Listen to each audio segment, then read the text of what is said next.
Shalom. Selamat hari Minggu buat kita semua. Ini tiba saatnya kita masuk ke hadirat Tuhan. Kita akan memuji menyembah nama Dia.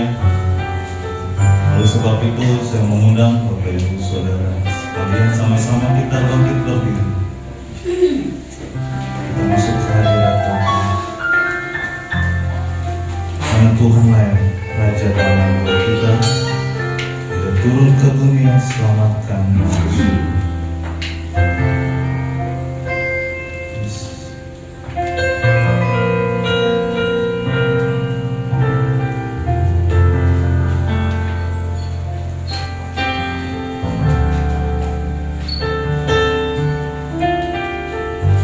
Yesus Tuhan, Engkau Raja.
memuliakan nama-Mu di tempat yang maha tinggi.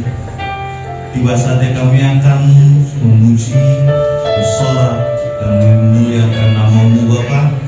Habiskan ibadah kami Tuhan pada pagi hari Tuhan, dari awal pertengahan hingga akhirnya. Biarlah nama-Mu saja yang dipermuliakan. Di dalam nama Tuhan Yesus kami siap untuk bersorak-sorai. Haleluya, amin. Silakan duduk Bapak Ibu.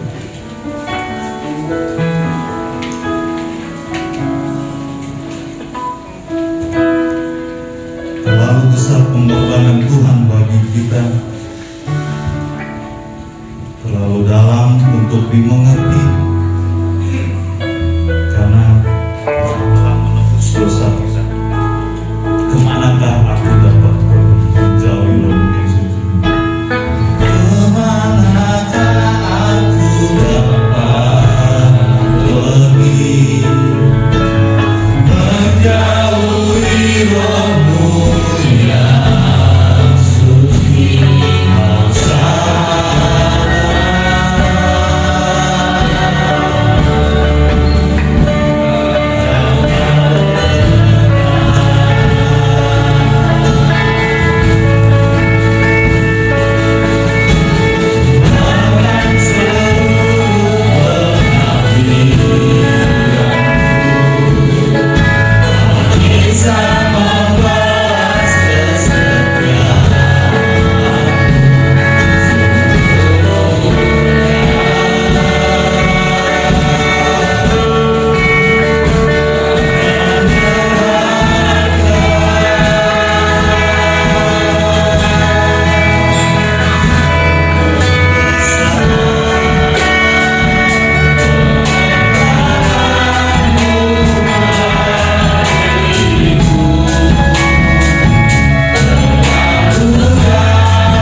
bangkit berdiri, dia telah mati bagi kita, dia telah bangkit bagi kita, karena dia Tuhan Allah penyelamat kita.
akan firman Tuhan.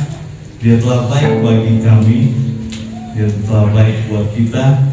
Karena itu kita harus mengasihi Yesus dengan segenap hati kita, dengan segenap jiwa kita. Aku mengasihi Engkau Yesus dengan segenap hati. Aku mengasihi Engkau Yesus dengan segenap hatiku.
senantiasa Tuhan memuliakan nama-Mu. Kalau pagi Tuhan kami telah memuji Engkau Tuhan, dan pagi Tuhan kami telah mengucap syukur dalam setiap pujian-pujian kami Bapa, yang kami angkat kepada Engkau pada pagi Bapa, yaitu menjadi dupa harum bagi Engkau Bapa. Dan kami percaya Tuhan Engkau akan memelihara kami Tuhan dalam setiap keadaan Bapa, dalam setiap situasi Bapa. Engkau memegang tangan kami Bapa, sehingga Tuhan kami boleh tetap percaya bahwa Engkau hadir Tuhan menjamah hidup kami Bapa. Pada pagi ini Tuhan kami mau mendengarkan firman Bapa. Kiranya firman menjadi kekuatan buat kami Tuhan, dan biasa kami boleh memandang Engkau Bapa. Pakai hamba-Mu dengan keterbatasan hamba-Mu, Ya Tuhan, sembunyikan hamba-Mu di balik salib-Mu. Hanya kebenaran pagi ini yang memimpin kami dan memberkati kami. Terpujilah nama-Mu. Kami siap mendengarkan firman-Mu. Hanya di dalam nama Tuhan Yesus Kristus kami telah berdoa. Haleluya. Amin. Shalom, saudara. Petrus menyangkal Yesus. Dan suatu perikop di mana kita melihat bahwa Petrus menyangkal Yesus. Kita buka di dalam Lukas yang ke-22.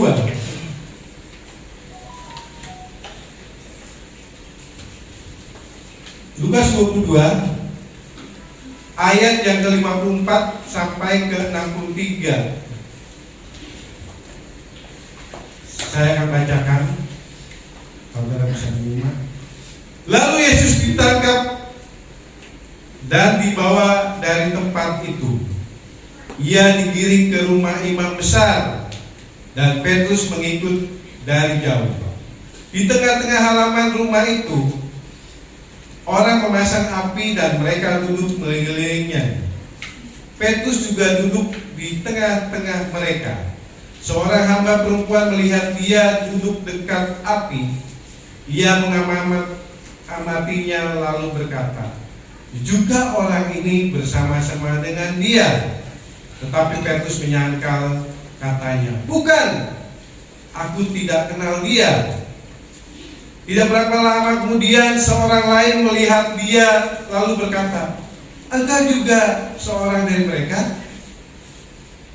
Tetapi Petrus berkata, bukan, aku tidak. Dan kira-kira sejam kemudian seorang lain berkata dengan tegas, sungguh orang ini juga bersama-sama dengan dia, sebab ia juga orang Galilea. Tetapi Petrus berkata, bukan, aku tidak tahu apa yang kau katakan. Seketika itu juga saudara ia berkata, berkokoklah ayam. Lalu berpalinglah Tuhan memandang Petrus. Dan teringatlah Petrus bahwa Tuhan telah berkata kepadanya, sebelum ayam berkokok pada hari ini, engkau telah 3 kali menyangkal aku. Lalu dia pergi keluar dan menangis dengan sedihnya. Amin. Firman Tuhan. Firman Tuhan mungkin ini yang sering kali kita dengar dari tahun ke tahun. Kita sudah ayatnya sudah hafal, saudara.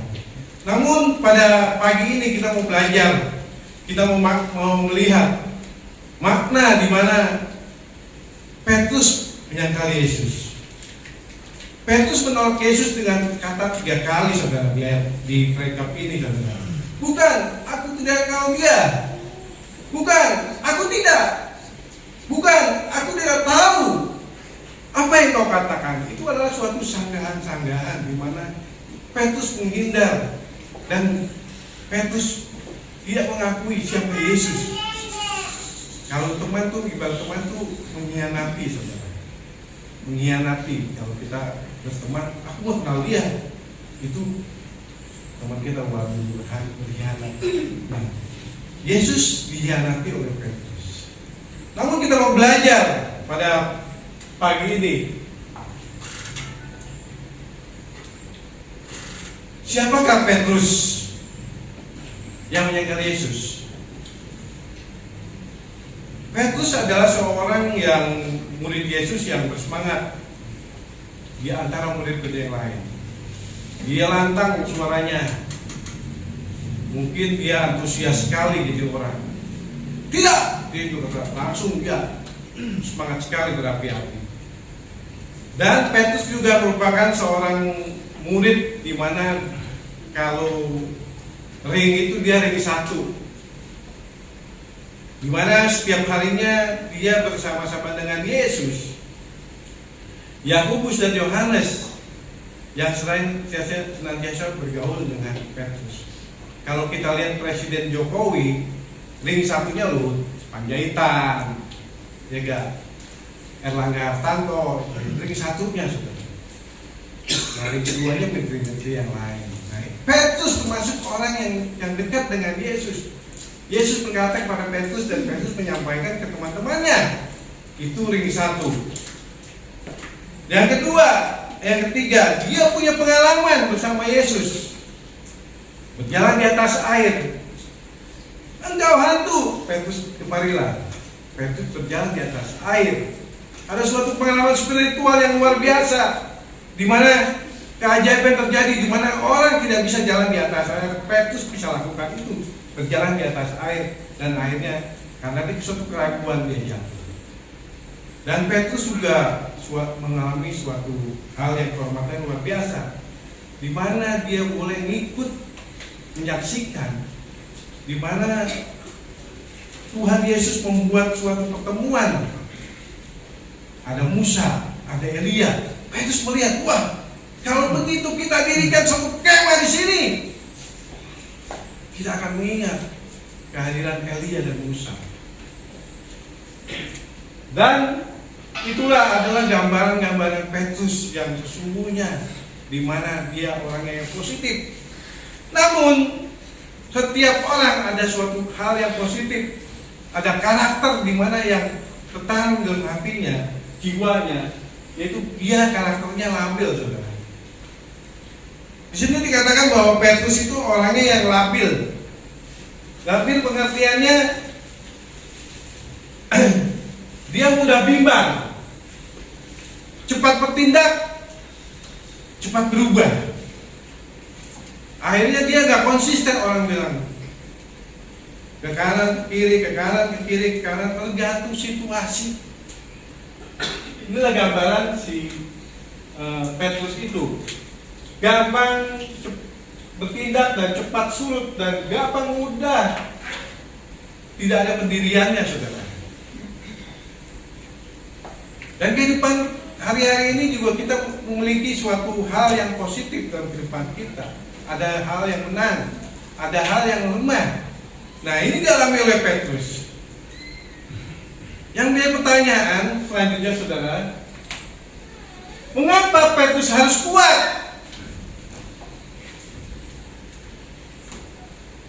Karena dia adalah seorang ring satu dari di mana Yesus adalah Tuhan.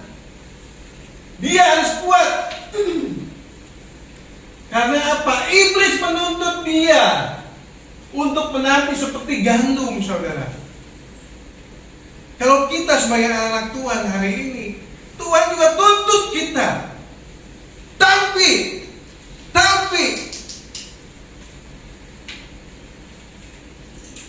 ada suatu penampian dalam kehidupan kita, mulai suatu ujian-ujian kehidupan kita yang kita tidak sadari. Dalam pengertian apa? Dalam suatu penampian gandum, di sini memisahkan gandum dengan sekam. Keduanya kelihatan sama-sama, tetapi tidak berbeda bobotnya. Kalau gandum itu, kan kalau orang nampi, kalau di Israel kayaknya modelnya kayak gini, saudara. Disebar, lawannya angin. Kalau nggak ada isinya, kebuang. Tapi kalau ada isinya, dia akan jatuh di sini. Kalau nggak ada isinya, dia buang keluar. Karena penampian. Dalam kehidupan kita hari-hari ini, kita ditampi, saudara. Penampian yang luar biasa. Mana kita menunjukkan kekonsistenan kehidupan kita. Gambaran Petrus tadi, itulah manusia kita sesungguhnya. Ada hal yang kuat, ada hal yang lemah. Dan hari ini Tuhan berkata, Simon, Petrus, Simon, lihatlah. Lukas 22 Lukas 22 ayat 31 itu waktu percakapan Yesus. Ini tema ini berhubungan dengan perjamuan di meja dengan Yesus. Simon, Simon, lihatlah iblis telah menuntut engkau dan menampik kamu seperti gandum. Di sini dikatakan bahwa menampik seperti gandum. Iblis mempunyai suatu tantangan di sini. Iblis dia menguji kita, dia punya SIM, saudara. Iblis itu punya SIM. Surat izin mencoba. Salah satunya kita contoh, kita lihat karakter di mana iblis mencoba siapa saudara? Iblis mencoba Ayub. Tuhan izinkan, lihat hamba-Ku Ayub. Iblis bilang, ya jelas, dia kaya, dia punya semuanya. Coba kalau semua kekayaan, kesehatannya, semua yang dimilikinya habis, dia tidak mungkin menyumbangkan. Dia akan menutup utang. Tuhan bilang, silakan, tapi nyawanya nggak boleh. Apa yang terjadi? Akhirnya diuji Tuhan, iblis begitu luar biasa, diserang habis-habisan, supaya akhirnya apa? Visi-misi iblis, supaya si Ayub jatuh. Dan demikian juga kehidupan kita, saudara. Petrus adalah gambaran kehidupan kita. Iblis menuntut Petrus untuk ditampi. Iblis tidak suka dan dia tidak senang anak-anak Tuhan bergaul dengan Tuhan. Dia mau anak Tuhan semua masuk rencana dia. Ini gak layak. Dia akan dituntut nanti kita di akhir tahun, di akhir zaman. Ini gak layak. Gak bisa ini banyak dosanya. Akan ditampi oleh iblis. Iblis akan tuntut. Makanya Tuhan bilang, Aku berdoa supaya engkau tidak jatuh. Pengertiannya apa? Tuhan senantiasa bersepakat buat kehidupan kita supaya kita tidak jatuh, supaya karya penyelamatan Tuhan terjadi buat kehidupan kita. Yang menghalangi kita untuk bisa bergaul dengan Tuhan atau kita boleh jatuh dengan strategi-strategi iblis. Yang pertama adalah pemikirannya. Iblis menghajar kita dengan pemikiran. Pemikiran di sini bicara apa? Kita buka di dalam Lukas 22 ayat 26. Yang terbesar hendaklah yang paling muda dan memimpin pelayanan. Itu pemikiran Tuhan. Tapi pemikiran murid-muridnya apa? Yang terbesar, aku punya kekuasaan. Aku bisa melakukan A dan B dan C. Itu background semua perjamuan dengan Yesus. Zaman terakhir dengan Yesus. Di mana muridnya mempunyai pemikiran yang berbeda dengan Tuhan Yesus. Nah, kehidupan kita juga gitu. Kita memiliki pemikiran yang berbeda dengan Tuhan menyebabkan kita jatuh. Pemikiran itu adalah dasar utama seseorang untuk bergerak atau berkehendak. Ada istilah bahwa pemikiran itu dengan brainwash, cuci otak. Saudara, di dunia ini semua orang diciptakan baik. Tapi dengan pemikiran yang berbeda orang itu bisa jahat. Dengan masuknya pemikiran atau suatu doktrin yang luar biasa, orang itu bisa menjadi killing man. Jadi seorang pembunuh. Teroris kalau ketemu di jalan, ketemu di angkot, dia bertetangga baik, tapi yang merusak dia, yang menghancurkan dia adalah suatu pemikiran. Akhirnya dia berbuat jahat tanpa dia sadari bahwa itu kebenarannya. Dia membunuh, dia bilang ini benar, ini sesuatu yang benar. Tapi iblis ketawa, ini bagian saya, udah saya tampil, ini masuk bagian saya. Nah, pemikiran itu masuk dari melalui jendela kita. Dengan apa? Nutrisi otak kita hari-hari ini.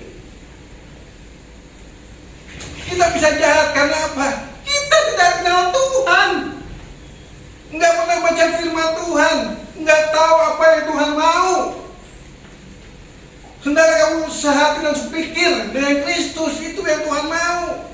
Tapi hari-hari ini pemikiran kita berbeda. Seperti murid-murid punya pemikiran bahwa kalau sudah menjadi seorang yang terbesar, dia akan memiliki suatu penguasaan.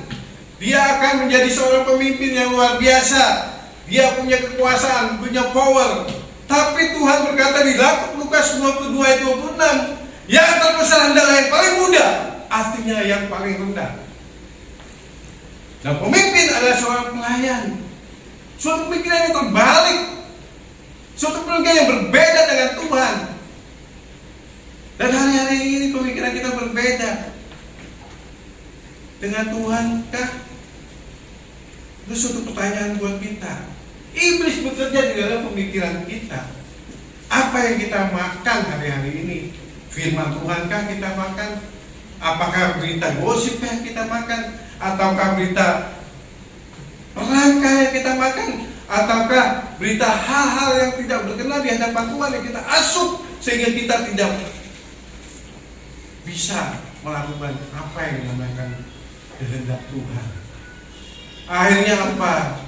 Iblis menampik kita, menuntut kita. Yang selanjutnya, hawa nafsu. Iblis melakukan suatu serangan-serangan dalam kehidupan kita, di mana dia kasih hawa nafsu. Hawa nafsu adalah hal-hal yang makanya buah itu harus penguasaan diri. Seringkali hawa nafsu ini menguasai kehidupan kita, karena kita lupa ada Tuhan dalam kehidupan kita. Kehendak diri dan ingin lebih dari yang lain. Hawa nafsu seringkali menguasai hidup kita. Kita dilepas dari jeratan iblis. Kalau hawa nafsu itu dipikat, saudara. Dikit-dikit dipikat, dijerat, dan akhirnya kita terikat, tidak bisa bergerak. Dan iblis sudah kunci kita. Selesai kamu. Betapa banyak hari-hari ini dengan hawa nafsu, harta, tahta, kekuasaan, lahir wanita, kalau buat cowok, kalau buat cewek apa? Pil, pria idaman lain. Hari ini banyak terjadi, saudara. Kalau kita nggak kuat di hawa nafsu, selesai, saudara. Iblis bilang bagus ini, bagus ini. Kita dibawa enjoy, menikmati. Masuk, dijerat. Sudah dijerat, diikat. Kalau sudah diikat, kita nggak bisa gerak. Tuhan tolong, Tuhan tolong. Saya ingat waktu yang kemarin, pendeta Vivian berada di sini. Orang yang ngerokok, dikit. Narkoba, dikit. Enak, apply, enak, bahagia. Sesaat akhirnya sudah dijerat. Apa yang terjadi? Dia tidak bisa meninggalkan itu dengan cepat karena dijeratan hawa nafsu. Yang mirisnya, minggu-minggu ini saya dengar dan baca di mana seorang HRD salah satu bank daerah provinsi di Indonesia, saya nggak sebut banknya. Dia bilang dia melakukan hal yang jahat karena apa, saudara? Dia gajinya sudah 60 juta per bulan. Saudara bayangin, 60 juta per bulan. Kalau setahun 720 juta. Kalau satu hari gaji dia dihitung, itu 2 juta per hari. Apa yang terjadi? Dia melakukan hal yang bodoh, saya kira. Di banknya dia sebagai HRD, manajer, karena 6 juta. Dia rampok itu banknya itu sendiri. Dia pakai shotgun, dia todong ke security, masukkan uang, kayak film-film action gitu, untuk merampok bank. Terjadi baru seminggu beritanya. Akhirnya satu security yang dia bandel, dia nantang, akhirnya shotgunnya itu karena bukan pistol yang beneran, shotgun ini akhirnya dia tertangkap dan dibuka kedoknya. Loh, HRD kita yang melakukan ini. Tangkap polisi, ditanya berbagai, kenapa Anda melakukan ini? Karena saya berhutang yang begitu banyak. Haleluya. Inilah hawa nafsu, saudara. Inilah hawa nafsu, bahaya hawa nafsu. Iblis akan satukan itu, menampik kita bagaimana kita kuat dalam situasi mencukupi diri, mensyukuri diri dengan setiap keadaan, sehingga kita tidak jatuh kepada hawa nafsu. Yang selanjutnya saudara, yang ketiga, iblis menampik yaitu fokus hidup kita. Kamu makan dan minum semeja dengan aku di dalam kerajaanku. Dalam Lukas 22 ayat 30 berbicara bahwa Tuhan mau engkau seperti Yesus. Artinya kita menjadi penghakim, kita akan mengadili orang-orang bersama dengan Yesus. Tapi masalahnya, iblis gak suka kita menjadi seorang yang semeja dengan Yesus. Iblis kalau kita semeja dengan Yesus, dia akan tuntut. Fokusnya gimana saudara? Tuhan berbicara di dalam, tetapi carilah kerajaan Allah dan kebenarannya, maka semuanya akan dilimpahkan padamu. Itulah demikianlah firman Tuhan. Tapi fokus kita apa hari-hari ini? Kita nggak fokus sama Tuhan. Kita fokus dengan diri kita sendiri, dengan tidak fokus dengan tujuan Tuhan. Kita nggak respon dengan tujuan Tuhan. Artinya apa? Iblis tidak takut kalau kita ke gereja. Silakan kamu ke gereja, no problem buat saya. Iblis juga tidak takut kalau kita menjadi aktivis di gereja. Silakan. Tapi iblis takut kalau kita menemukan Tuhan setiap hari. Iblis takut kalau kita bergaul dengan Tuhan, dia tidak bisa menghajar kita. Kita punya suatu kekuatan Allah. Iblis gak bisa bermain-main dengan kita. Itulah yang iblis takutkan. Kalau ke gereja Kristen, silahkan ke gereja. Kalau dia orang Kristen, silahkan kegiatan A, kegiatan B, doa, B, C, D, E, F, G, silahkan. Tapi kalau hari-harinya gak bergaul dengan Tuhan, gak fokus, jatuh juga saudara.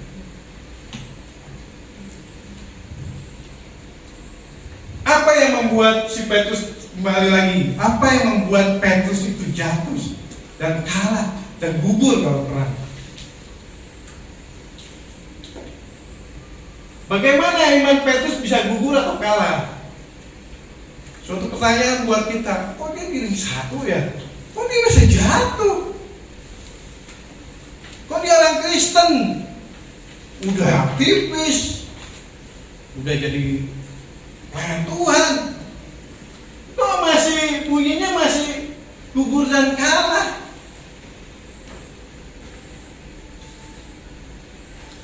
Kenapa demikian? Yang pertama, kita lihat adanya ketakutan dalam diri Petrus. Petrus begitu takut dengan keadaan dia yang terjadi. Sang Mesias yang diharapkannya, Yesus yang diharapkan, begitu dilihat, wah kok lemah, kok rapuh, dan udah ditangkap, ngelawan, dimajah. Tanpa ada perlawanan sedikit pun, akhirnya membuat Petrus kecewa dan tergoncang gimana. Akhirnya Petrus karena penasaran mau diapain si Yesus, dia mengikuti Yesus dari jauh. Iman Petrus tergoncang. Karena apa? Tadi saya bilang, pemikiran dia salah tentang Yesus. Dia berpikir bahwa Yesus itu akan jadi orang yang kuat. Pada saat ditangkap langsung bang! Tapi kenyataannya tidak demikian. Nah, kehidupan kita seringkali kita merasa bahwa kita goncang, iman kita goncang. Karena apa? Situasi kok kenapa saya begini ya? Oh, kenapa saya hari-hari ini mengalami masalah yang begitu berat? Adakah Tuhan dalam kehidupan saya? Nah ini yang membuat kita goncang. Kok apa yang kita harapkan gak terjadi, timbulkan kekecewaan. Tuhan mau kita stay dengan apa yang firman-Nya katakan. Dalam kehidupan sehari-hari banyak begitu saudara, hal-hal yang membuat kita jatuh dalam pergaulan, di dalam bekerja, di dalam situasi di mana tidak menguntungkan, membuat kita, iman kita terguncang. Saya mengalami banyak guncangan-guncangan dalam hari-hari tahun 2020, 2021 sampai 2022. Tapi saya ngomong istri saya, nggak usah takut, santai aja. Saya bilang, percaya Tuhan. Tuhan akan pelihara kehidupan kita. Walaupun kalau dihitung kalkulasi duit, pemasukan daripada pengeluaran itu lebih banyak pengeluaran. Tapi saya nggak tahu ya, karena saya bilang sama istri saya, percaya saja, jangan bimbang, percaya saja, jangan bimbang. Nggak tahu bisa lewat semuanya. Bukan berarti saya orang yang kebal, bukan berarti saya wah dibanding juga ke kanan ke kiri, saya stres juga. Nah ya, aduh, ini nggak ada nih, gimana nih? Tapi selama hidup saya, duit itu nggak pernah kosong. Kerjaan pernah kosong, tapi duit nggak pernah kosong. Kerjaan sering kosong, nggak ada order. Tapi namanya duit nggak pernah kosong. Sisa 300.000, kadang-kadang 500.000, ditambah lagi, dituang lagi. Yang itu yang membuat iman saya semakin, udah saya nggak mikirin hidup ini lagi. Bukan saya nggak mikirin keuangan saya tetap mikirkan, cuma udah nggak tahu fokus. Pasti Tuhan pelihara. Pasti Tuhan pelihara. Nah, ketidakpercayaan Petrus ini membuat imannya gugur.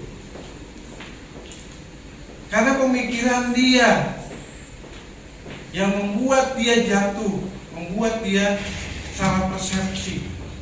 Karena apa? Dia tidak dekat dengan Tuhan. Dan kehidupan kita seringkali terjadi kegoncangan-kegoncangan. Tuhan bilang hidup ini akan mengalami banyak tantangan.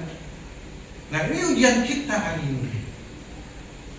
Kalau orang bilang hidup itu kita tuh naik selancar, diving, itu di tengahnya tuh ombak. Karena saya ilustrasikan gitu, kita bisa lewat di bawahnya, saat putar, ombak jatuh, kita udah ke sampingnya. Tuhan bawa kita ke level itu kalau kita bersandar penuh sama Tuhan. Tapi kalau kita mengalami suatu keraguan, akhirnya kita nggak ngakui, engkau Yesus, engkau temannya Yesus. Gak kenal. Kalau anak muda ditanya di angkot,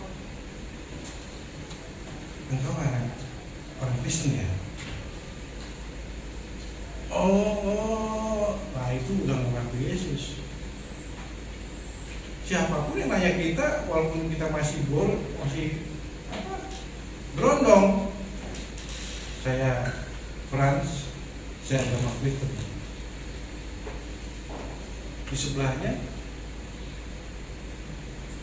ketemu dengan wanita yang bukan Kristen. Harus berani. Yang kayak gini aja nggak berani, anak muda apalagi mengakui Yesus dengan hal yang lain.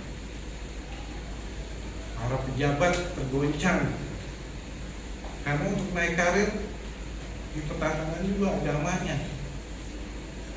Di Indonesia hari ini banyak masalah tentang SARA ini. Tapi bagaimana kita mau standing, tetap berdiri supaya kita mengakui Yesus itu Tuhan kita. dalam perusahaan, dalam apapun yang kita kerjakan, kita mengakui bahwa Yesus itu Tuhan kita. Memang dunia ini kacau, penuh dengan permasalahan, tapi kita tetap standing. Yesus itu Tuhan saya. Berani nggak hari-hari ini saudara tetap standing? Yesus itu Tuhan saya.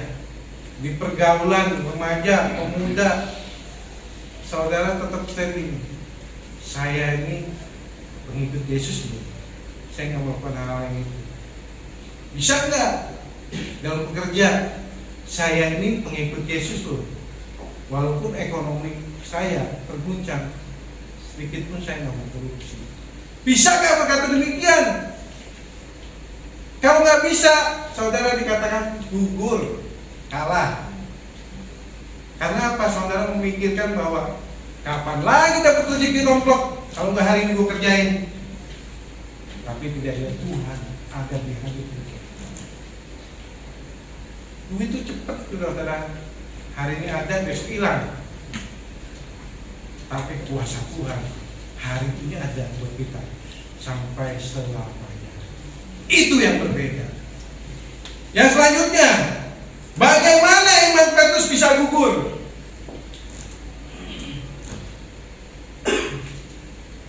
Tidak mendengar apa yang dikatakan Yesus Tuhan. Seringkali kita nggak mendengar apa yang Tuhan katakan. Toanya udah gede, Tuhan Yesus, bangun, bangun. Tapi kita tetap tertidur. Bangun, bangun. Kita tetap tidak mendengar apa yang Tuhan katakan bagi kita. Matius 26 ayat 31 mengatakan bahwa malam ini kamu semua tergoncang imanmu karena aku, sebab ada tertulis, aku akan membunuh gembala dan kawanan domba itu yang tercerai-berai.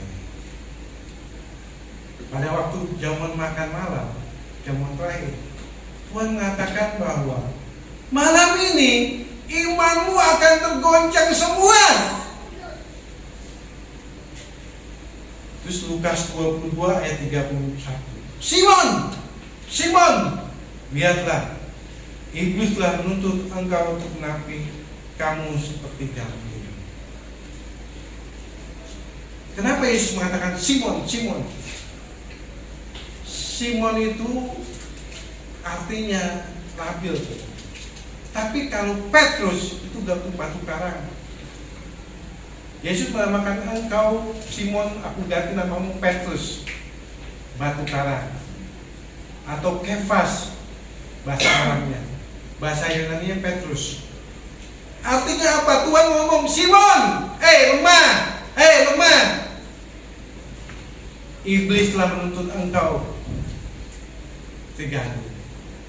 Artinya apa? Ada suatu toa yang besar yang Tuhan katakan di telinga kita. Desibelnya mungkin udah nggak 100 desibel, 500 desibel. Yang ayat 34-nya Lukas 22 ayat 34. Kata Yesus kepada mereka, aku berkatamu, Petrus, hari ini ayam tidak akan berkokok. Bayangin aja, ayam tidak berkokok loh. Sebelum engkau 3 kali menyangkal bahwa engkau telah mengenal aku. Itu pun Petrus cuek aja. Enggak, aku akan mati buat engkau. Wah, menantang. Dia malah menantang. Akhirnya apa? Pada saat ayam itu berkokok, teringatlah Petrus bahwa Tuhan berkata kepadanya, sebelum ayam berkokok pada hari ini engkau telah 3 kali menyangkal aku. Artinya apa?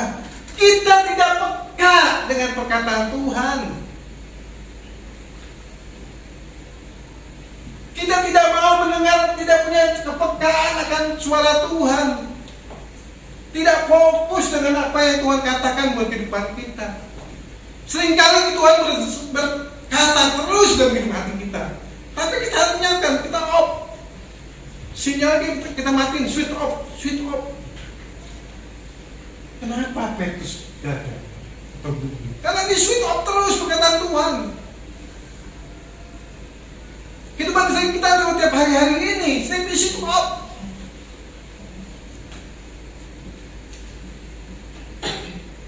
Tidak peka dengan perkataan Tuhan, malah nantang Petrus. Tidak Tuhan, saya akan lakukannya ABC, dia nantang. Saya akan berhenti mati, aku akan begini. Kenyataannya di lapangan apa yang terjadi? Dikarenakan engkau mengikut Yesus, oh bukan. Tuhan berkatakan, iman murid-murid hari ini berguncang loh. Malam ini hati-hati loh. Petrus, iblis nonton kamu loh, lihat loh. Gak ada respon. Malah Petrus itu yang ketiga kali Yesus katakan, Petrus, belum itu 3 kali itu kau telah menyangkalku 3 kali. Artinya apa saudara? Petrus nggak peka dengan suara Tuhan.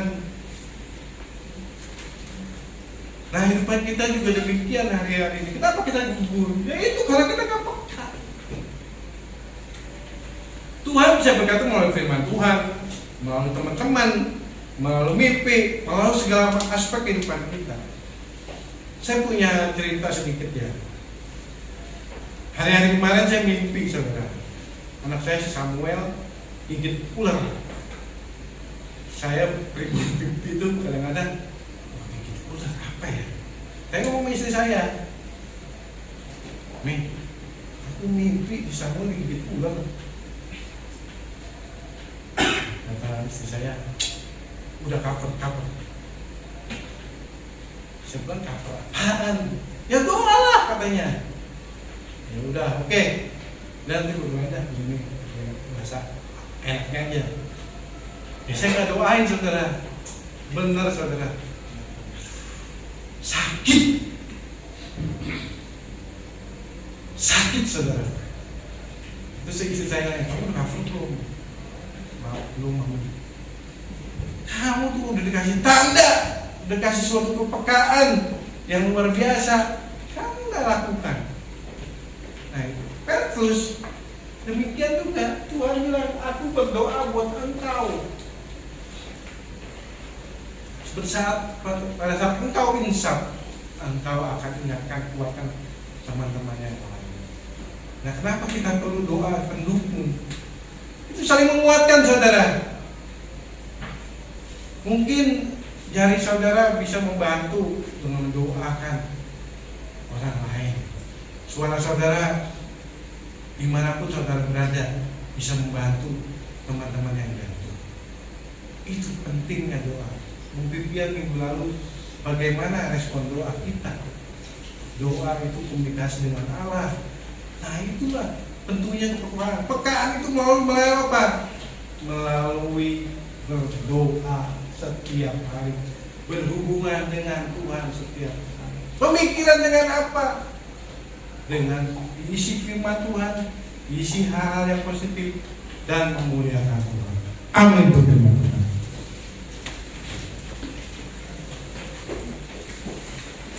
Kemanakah rohmu akan pergi?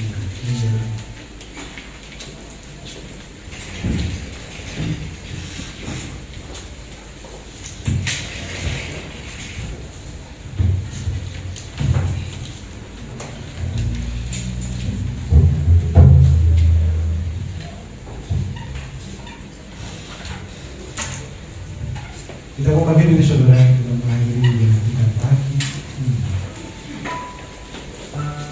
Haleluya. Kemanakah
dengan segenap hati kita di hadapan Tuhan.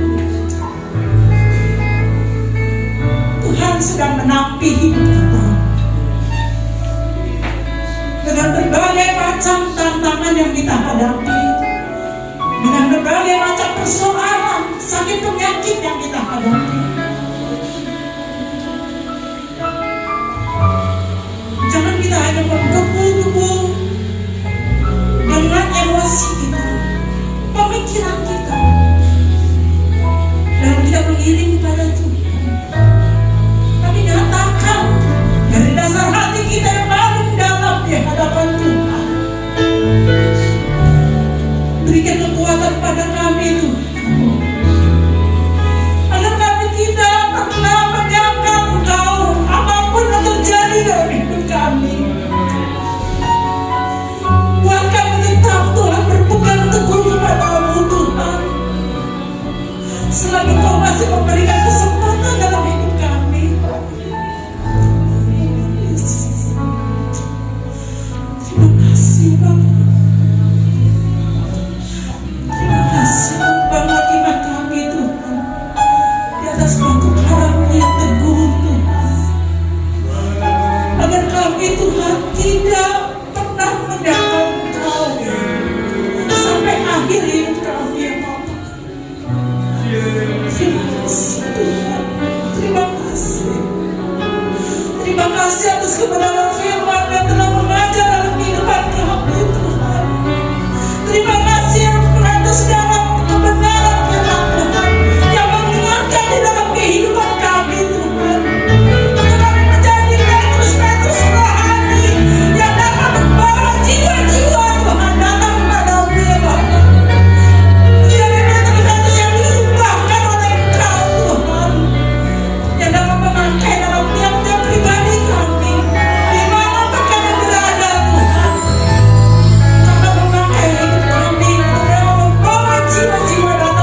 Tuhan diri-Mu bagi kami Tuhan.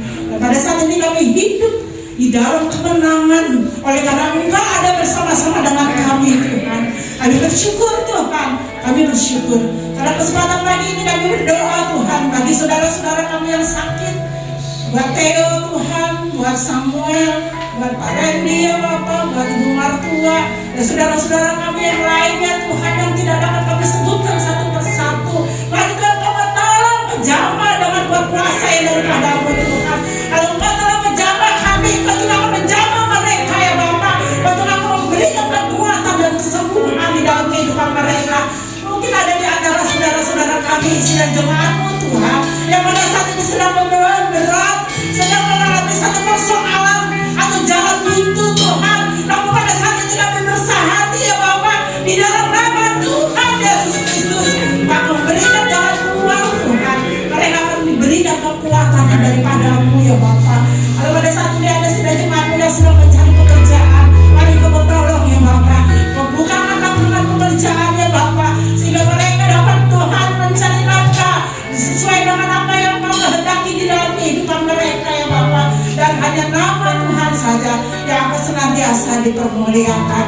Kami bersyukur ya Bapak, kami bersyukur dan berterima kasih atas segala sesuatu yang Kau telah berikan di dalam kehidupan kami Tuhan. Biarlah sepanjang hidup kami serahkan setiap apapun yang menjadi aktivitas kami, baik kami sebagai karyawan Tuhan, karyawati, sebagai Tuhan pengajar, siswa mahasiswa, ibu rumah tangga, wirausaha dan lain-lain ya Bapak.